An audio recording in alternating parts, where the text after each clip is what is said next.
रही। हिंदी जनभाषा होने के कारण 14 सितंबर 1949 को संविधान सभा द्वारा राजभाषा का दर्जा दिया गया और स्वतंत्र भारत के संविधान के लागू होने के साथ 26 जनवरी 1950 से संविधान में शासकीय प्रयोजनों के लिए हिंदी को भारत संघ की राजभाषा के रूप में अंगीकार किया गया। इसके लिए अनुच्छेद 343, 351 तथा तक प्रावधान किए गए। अनुच्छेद 343 में कहा गया है भारत संघ की राजभाषा हिंदी होगी और उसकी लिपि देवनागरी होगी। अनुच्छेद 351 में कहा गया है कि संघ का कर्तव्य है कि वह हिंदी भाषा का प्रसार बढ़ाए। और गया में हिंदी दिवस का कार्यक्रम नेहरू युवा केंद्र के द्वारा चलाया गया। इस अवसर पे साहित्यकार डॉक्टर सुकुमार कुमार प्रेमी उपस्थित हैं। सर, क्या संदेश है हिंदी दिवस पे? हिंदी हमारी मातृभाषा है, राजभाषा है, लेकिन हिंदी राष्ट्रभाषा आज तक नहीं हो सकी। कोई विश्व में ऐसा कोई देश नहीं होगा जिसकी कोई राष्ट्रभाषा नहीं हो, और यह हिंदी का दुर्भाग्य है। सबसे पहले गांधी के युग में गांधी की चलती थी, उस समय भी गांधी ने ही कहा था कि हिंदी को राष्ट्रभाषा बनानी चाहिए और हिंदी में क्षमता बनने की है। विनोबा ने कई प्रयोग किए इस पर, लेकिन हिंदी नहीं बन सकी। और दुर्भाग्य की बात तो यह है कमला नेहरू जब राजदूत बनकर गई थी यहाँ से, तो वहाँ रूस के लोगों ने कहा कि अंग्रेजी नहीं बोल सकती थी, रसियन जानती नहीं थी, कोई बोलती ही नहीं। तो लोगों ने कहा कि आप हिंदी क्यों नहीं बोलती हैं? कहा कि हिंदी लोग नहीं समझेंगे, ये अच्छा है कि अंग्रेजी बोल रहे हैं, इससे अच्छा है कि आप हिंदी बोलिए। यहाँ से जब को आए थे भारत और उनको घुमाने के लिए अजंता एलोरा ले जाया गया, तो भासिया जो था मद्रास का, दक्षिण भारतीय था, मद्रास का रहने वाला था, वो अंग्रेजी में बात कर रहा था और वह रुक गए। साथ में नेहरू भी थे। रुकने के बाद उन्होंने कहा कि ये आप अंग्रेजी में क्यों बोल रहे हो, तुम रसियन बोलो, अगर रसियन नहीं जानते हैं। आज तक अपनी मातृभाषा हिंदी में बोलो, क्योंकि गुलाम नहीं हो। आज मैं हिंदी भी नहीं जानता। नेहरू ऐसा चिंतित हो गए, मुद्रा कैसी बदल गई। कहा कि जिस देश की कोई भाषा नहीं है, जिस देश की भाषा में बात नहीं कर सकता है, यह गुलामी का प्रतीक है। अगर जो हम हिंदी के पक्ष में नहीं बात करते हैं, हिंदी नहीं जानते हैं, अंग्रेजी में पढ़ते हैं, तो हमारी गुलामी का प्रतीक आदमी है भाषा। और भाषा से ही लोग जानते हैं संस्कृति ही गुलामी से मुक्ति का द्योतक होता है। और भाषा ही हमारी कोई नहीं है, भाषा में बात नहीं कर सकते हैं। सबकी अपनी भाषा होती है, जानवरों की अपनी भाषा होती है। जानवरों में भी जिस तरह से हाथी चिघाड़ता है, शेर नहीं बोलता, उनकी अपनी भाषा होती है। जिस तरह से कौवे बोलते हैं, उस तरह से मोर नहीं बोलता है। तोते बोलते हैं, वह सब मान्य भाषा नहीं है, सबकी अपनी अपनी भाषा है।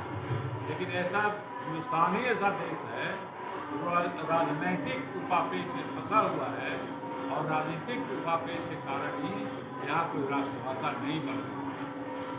एक लड़के से हमने पूछा तुम हिंदी क्यों नहीं पढ़ते हो? भाई हिंदी क्यों पढ़ें? हिंदी पढ़ो। कई देश के लोग हिंदी अपनी भाषा पढ़ते हैं, डच वाले डच पढ़ते हैं, पुर्तगाल वाले पुर्तगाली पढ़ते हैं, रसियन पढ़ते हैं, चाइनीज पढ़ते हैं। कहा कि इसलिए कि हमारे यहाँ मैट्रिक के बाद, इंटर करने के बाद हम चाहें कि कंपटीशन में जाना, न कोई किताब इंग्लिश के हमारे यहाँ हिंदी में है, न किताब मेडिकल के हमारे हिंदी में। हमारी जब शिक्षा गुलाम है आज हिंदी, तो उस गुलामी में हम हिंदी पढ़कर क्या करेंगे? यह दुर्भाग्य है भारत का। इसलिए हिंदी दिवस के अवसर पर शपथ लेना होगा लोगों को, तो हिंदी के लिए प्रयास करें। हिंदी के 4 उपन्यास लिख देने से, नाटक लिख देने से, कविता कहानी लिखने से राष्ट्र के प्रति, हिंदी के प्रति हम बहुत कुछ नहीं कर पा रहे हैं। यह हिंदी की कृतज्ञता है कि हिंदी में अपनाएंगे।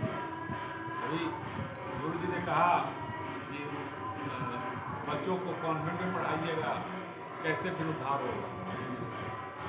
दूसरा बात है, हम गर्व महसूस करते हैं हमारा लड़का कहाँ से पास किया है, हमारा कॉन्वेंट से पास किया है, गर्व महसूस करते हैं। हिंदी विद्यालय की बात नहीं करते हैं कि मेरा गर्व के साथ मैं कहता हूँ मेरा लड़का वैसे विद्यालय से पास किया है जहाँ हिंदी की प्रतिष्ठा है। हिंदी के लिए कुछ करना पड़ेगा।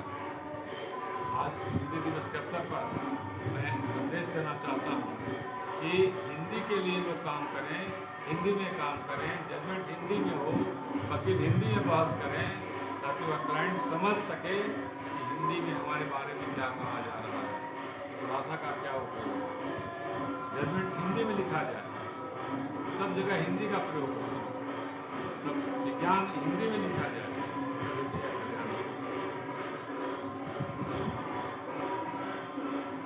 आप अपना परिचय दें सर। डॉक्टर सच्चिदानंद प्रेमी, राष्ट्रीय संरक्षक, भारतीय आचार्य भारत। आप नेहरू युवा केंद्र से जुड़े हुए हैं, जी। क्या कार्यक्रम है आपका? आज 14 से 28 तारीख तक हिंदी दिवस पखवाड़ा पूरे प्रखंड में 24 प्रखंड में गया प्रखंड में मनाया जा रहा है। इसके तहत हम आज इसका उद्घाटन हिंदी युवा केंद्र के कार्यालय में कर रहे हैं, महामूली दफ्तर के कार्यालय में। अपना परिचय दें सर।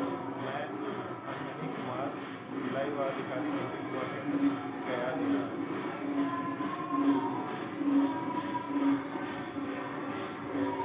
हिंदी दिवस पे आप क्या संदेश देंगे गुरु जी? हिंदी दिवस है ये। कोई भी दिवस यदि मनाना पड़ रहा है, बहुत तरह का दिवस मनाते हैं, मनाना पड़ रहा है, इसका मतलब है कि कहीं न कहीं खोट है। ध्यान दीजिएगा, बहुत कड़वी बात है। हम मातृ दिवस मना रहे हैं, पितृ दिवस मना रहे हैं, चिल्ड्रंस डे मना रहे हैं, फादर्स डे मना रहे हैं। What day? ये दिवस मनाना क्यों पड़ रहा है भाई? इसका मतलब है कि हम इसके प्रति सजग नहीं हैं। क्या आप कभी कहते हैं आज तो मैंने ब्रश किया है, आज हम लैट्रिन गए हैं, आज हम भोजन किए हैं? क्या आप कभी सड़क पर निकल करके अपने यार दोस्तों से कहते हैं क्या आज मैंने खाना खाया है? नहीं कहते हैं ना। क्यों नहीं कहते हैं? इसलिए नहीं कहते हैं कि आपके वो रूटीन में समाहित है। आप रोज़ खाना खाते हैं, रोज़ स्नान करते हैं, रोज़ शौच जाते हैं, रोज़ ब्रश करते हैं। वो एक्सटर्नल एडॉप्टेड नहीं है। अब हिंदी को समझाने के लिए मुझे दुर्भाग्य है मेरा कि अंग्रेजी के शब्दों का हमें प्रयोग करना पड़ रहा है, क्योंकि आप इसको आसानी से समझे कि आज की बात है, इसलिए मुझे बोल रहा है। इसका ये मतलब नहीं है।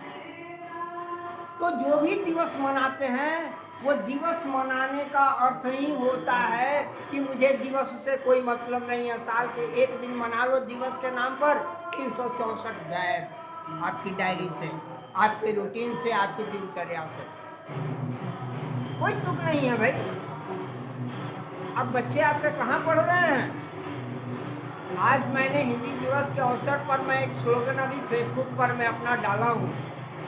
मेरा नाम कमलेश पुण्यार्क हुआ। कमलेश पुण्यार्क के नाम से आप फेसबुक पर सर्च करेंगे, मेरा 4 पंक्तियों का संदेश है, लेकिन वो 4 जूते और 4 हंटर के बराबर है। क्या मतलब है? हम कॉन्वेंट में मेरे बच्चे पढ़ेंगे, लोएला और टोएटा में पढ़ेंगे हमारे बच्चे, ऑक्सफोर्ड में पढ़ेंगे, और फिर हिंदी दिवस मनाने का क्या मतलब है भाई? घर में माँ भूखे मर रही है, उसके पास कपड़े नहीं है, उसके पास भोजन नहीं है, और पड़ोसन को माताजी कहने जा रहे हैं। डूब मरो 75 साल हो गए, स्वतंत्रता का उत्सव मनाया है। क्या मतलब है स्वतंत्रता का? ये मेरे परतंत्रता का अभी मूछा सिंह मेरा बाकी है, और जब तक ये रहेगा तो हिंदी दिवस मनाते रहेंगे हम। कुछ कहा जा सकता है। मैं किसी भी तरह के दिवस मनाने के विपरीत की बात नहीं करता। क्या दिवस मनाना? इसको समझो, इसको अपनाओ, हिंदी में बोलो, हिंदी स्कूलों में पढ़ो, हिंदी माध्यम से पढ़ो। क्यों भाई? इंग्लिश में कॉन्वेंट में पढ़ेंगे, ग्रेड में, नाजरत में पढ़ेंगे तो हमें नौकरी आसानी से मिल जाएगी।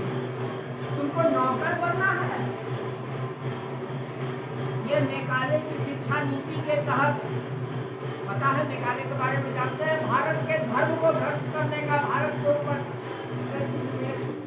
गुलामी के तले दबाए रखने के लिए एक नियम बनाया गया था।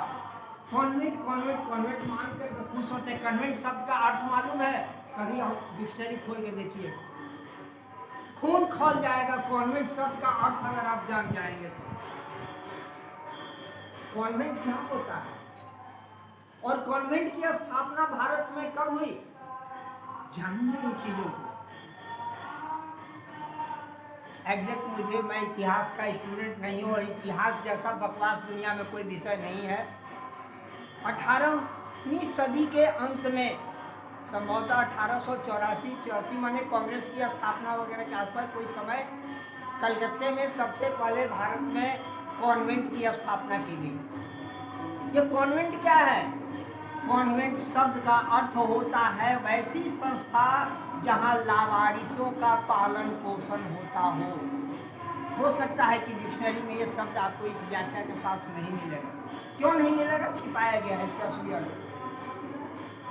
कॉन्वेंट का मतलब ही होता है लावारिस का पालन पोषण होता हो। क्यों ऐसा? इसलिए कि ये उस देश का ये नियम है जहाँ ये व्यवस्था थी कि पति पत्नी और परिवार का कोई मतलब नहीं होता है। पति पत्नी और परिवार का, माँ बाप का मतलब नहीं होता है। जिस देश की ये सभ्यता थी उस देश का ये नियम था। तो संबंध तो होंगे ही ना। हम मनुष्य हैं, पशु भी संबंध स्थापित करता है अपोजिट सेक्स के साथ। तो हम तो मनुष्य हैं, थोड़ा सा ओवर एडवांस है, करेंगे तो बच्चे तो पैदा होंगे, उनको तो नहीं रोकेंगे ना, वो बच्चे क्या होंगे। स्थिति ये हुई कि एक संस्था की स्थापना करनी पड़ी जहाँ उन लावारिस बच्चों का लालन पालन हो सके। और इसी के लिए 16वीं शताब्दी के, एग्जैक्ट मैं साल नहीं मुझे याद है, 16वीं शताब्दी 15वीं के अंत में एक संस्था की स्थापना की गई कॉन्वेंट के नाम से। और उस संस्था, जैसे ऑफिस है, ऑफिस के बाहर में एक पलना रख दिया गया, एक बड़ी सी घंटी वहाँ लगा दी गई और 24 घंटे जब कोई भी रात के अंधेरे में कोई आकर के कोई लावारिस बच्चा उस झूले में डाल जाता और घंटी बजा देता था। और यहाँ से गेट खोल के बाहर निकलते थे, पता चल जाता था कि कोई बच्चा डाला हुआ, उसको उठा के लाते। तो इस तरह से बच्चे का लालन पालन होता था। धीरे धीरे वो बच्चे बड़े होते थे, फिर उनको पढ़ने का लिखने का, वहाँ फादर की व्यवस्था हुई, वहाँ सिस्टर की व्यवस्था हुई, सारी चीज़ें बनी। ये इंग्लैंड की बात बता रहा हूँ। यही इसी चीज़ को जब हम हुकूमत में, हमारे यहाँ जो अंग्रेज़ों की हुकूमत आई, तो 18वीं सदी 19वीं सदी के पहले, हमको लगता है कि 1884-86 का ही कोई वर्ष रहा होगा, सबसे पहला कॉन्वेंट भारत में है। 1884 में कलकत्ते में पहला कॉन्वेंट खुला। यानी तुम भी अब भ्रष्टाचार के लाइन में आके भैया खड़े हो जाओ। कॉन्वेंट का सब मतलब ही होता है लावारिस। आप अपने बेटे को भेज रहे हैं गौरव के साथ कॉन्वेंट में पढ़ने के लिए, आप अभी जिंदे हैं, आपकी बच्चे की माँ जिंदी और कॉन्वेंट में बेटा, इससे धूप पड़ने वाला शर्मनाक और क्या बात करती है। तो इन चीजों को यदि आप फॉलो नहीं करते हैं, प्रैक्टिकल में कोई चीज को जीवन में उतारिए, जीवन में कितना उतरा है ये महत्वपूर्ण है, बाकी तो मंच की भाषणबाजी है। इस दिवस मनाने में कोई मेरी अभिरुचि नहीं है, हम तो इसके विरोध की बात कर रहे हैं। आप कल से ये संकल्प लें कि आप कितना काम अधिक से अधिक हिंदी में आप कर पाते हैं, आदत डालिए।